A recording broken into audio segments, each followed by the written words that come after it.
देश भर में चल रहे हैं जनरल इलेक्शंस और हर चुनाव की तरह इस चुनाव में भी रूलिंग और अपोजिशन पार्टीज एक दूसरे पर कीचड़ उछालने में लगे हुए हैं। फिर चाहे वो केजरीवाल का लिकर स्कैम हो या फिर मोदी जी का इलेक्टोरल बॉन्ड्स इशू। आरोप प्रत्यारोप तो चलते रहते हैं, लेकिन आम जनता का गुस्सा एक मुद्दे पर हमेशा रहता है कि क्यों इलेक्शन कमीशन इन पॉलिटिकल पार्टीज को फेयर गेम खेलने पर मजबूर नहीं करती। क्या ईसीआई इतनी ज्यादा इनकॉम्पिटेंट है कि पॉलिटिकल पार्टीज पर वो दबाव भी नहीं बना सकते? आज का वीडियो थोड़ा यूनिक है क्योंकि इस इलेक्शन सीजन हम जानेंगे ईसीआई के पास ऐसे 4 पावर्स जो कि हर पॉलिटिकल पार्टी को घुटने टेकने पर मजबूर कर सकती है। कभी सोचा है कि वोट्स आखिर कास्ट कैसे किए जाते हैं? ईसीआई का ये रोल होता है कि वो मेक श्योर करे कि कंट्री के टेरिटोरियल एरियाज को वो किस तरह से कॉन्स्टिट्यूएंसीज में बाइफरकेट करेंगे। लेकिन हर कॉन्स्टिट्यूएंसी में नंबर ऑफ वोटर्स तो सेम नहीं होंगे। किसी में वोटर साइज 60,000 भी हो सकता है तो किसी में 2 लाख। तो किस कॉन्स्टिट्यूएंसी को कितनी नंबर ऑफ सीट्स मिलेगी ये कैसे डिसाइड होता है? ताकि ज्यादा पॉपुलेशन वाली कॉन्स्टिट्यूएंसी ज्यादा नंबर ऑफ सीट्स ना ले जाए, इसलिए एक बैलेंस बनाना जरूरी है। और वो बैलेंस कैसे क्रिएट किया जाता है?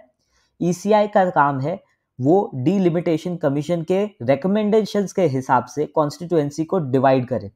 किस कॉन्स्टिट्यूएंसी को कितनी सीट मिलेगी ये 1971 के सेंसस के हिसाब से डिसाइड होता है। डीलिमिटेशन कमीशन की रिपोर्ट किसी भी कोर्ट में चैलेंज नहीं करी जा सकती।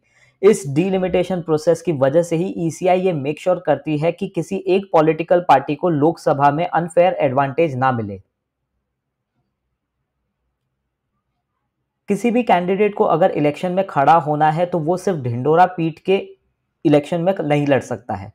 कैंडिडेट को रिटर्निंग ऑफिसर यानी कॉन्स्टिट्यूएंसी में ईसीआई द्वारा अपॉइंट किए गए पर्सन के सामने अपने नॉमिनेशन पेपर सबमिट करने होते हैं। इन पेपर्स में कैंडिडेट की बेसिक डिटेल्स जैसे कि उसका नाम, नंबर, वो किस पार्टी से इलेक्शन फाइट कर रहा है, ये सारी डिटेल्स देनी होती है।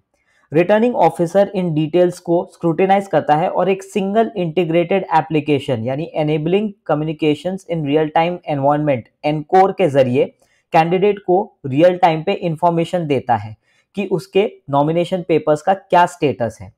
सिटीजन्स भी कैंडिडेट का फॉर्म का स्टेटस जान सकते हैं through affidavit portal, voter helpline app, KYC app और सक्शन ऐप। अगर कैंडिडेट का डिटेल्स जरा सा भी मिसमैच हुआ तो उन्हें अपना फॉर्म दोबारा सबमिट करना पड़ेगा करेक्ट डिटेल्स के साथ।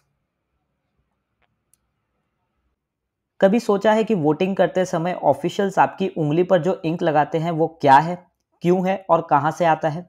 इस इंक का जवाब हमें मिलता है रिप्रेजेंटेशन ऑफ पीपल्स एक्ट 1951 में। इसका सेक्शन 61 कहता है कि रूल्स बनाए जा सकते हैं इंक के एप्लीकेशन को लेकर ताकि इलेक्शन में कोई धांधलेबाजी ना हो। इंडेलिबल इंक को बनाया जाता है कर्नाटका में स्थित Mysore paints and varnish limited द्वारा और इसका मार्क पूरी तरह से उतरने में 20 दिन का समय भी लग सकता है। इसके इस्तेमाल की वजह से साफ है कि पॉलिटिकल पार्टीज को एक मैसेज दिया जा रहा है कि आप कोई फ्रॉडुलेंट तरीके से अपने वोटिंग परसेंटेज को बढ़ा नहीं सकते। अक्सर जब भी वोटिंग के रिजल्ट्स आते हैं तब अपोजिशन हल्ला मचाती है कि ईवीएम मशीन के साथ छेड़छाड़ करी गई है, जिसकी वजह से इलेक्शन में रूलिंग पार्टी ने फिर से कुर्सी जीती है। वीडियो सर्कुलेट होते हैं कि किस तरह ईवीएम में पंजा दबाने के बाद भी वीवीपैट में कमल का वोट गया है।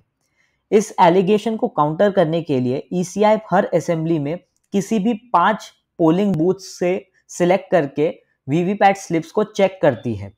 मकसद इसका साफ है कि हर पार्टी को ये मैसेज चला जाए कि किसी भी तरह की चीटिंग वीवीपैट में करना इम्पॉसिबल है। तो दोस्तों, ये था हमारा आज का वीडियो। उम्मीद करता हूँ आपको ये सेशन पसंद आया होगा। कमेंट करके हमें ज़रूर बताइए। लाइक करें, शेयर करें, सब्सक्राइब करें और हम आपसे मिलेंगे अगले वीडियो में ऐसे ही किसी इंपॉर्टेंट इशू को डिस्कस करने। Thank you very much.